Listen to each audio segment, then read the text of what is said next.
ఎదుటివానికి కీడు చేయాలి అనే ఆలోచన ఖచ్చితంగా ఓడిపోతుంది. సహోదరి సహోదరులు, మీ జీవిత కాలంలో ఎప్పుడూ కూడా ఎవ్వరికి హాని చేసే ప్రయత్నం చేయొద్దు, హాని చేసే ఆలోచన కూడా చేయొద్దు.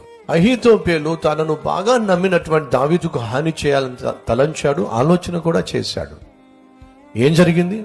తన ఆలోచన బెడిసి కొట్టింది. కీడు చేయాలి అనే ఆలోచన, నష్టపరచాలి అనే ఆలోచన, కష్టాన్ని కల్పించాలి అనే ఆలోచన, వాళ్ళు పడిపోతే చూడాలి, ఓడిపోతే చూడాలి, నష్టపోతే చూడాలి, నాశనం అయిపోతే చూడాలి అనే ఆలోచన ఎప్పటికీ మనకు క్షేమం కాదు. కాబట్టి ఏ రోజు కూడా మీ శత్రువుకైనా సరే కష్టం వస్తే సంతోషించకండి. మీ శత్రువు నాశనం కావాలి అని చెప్పి ఎప్పుడు ఆశించకండి.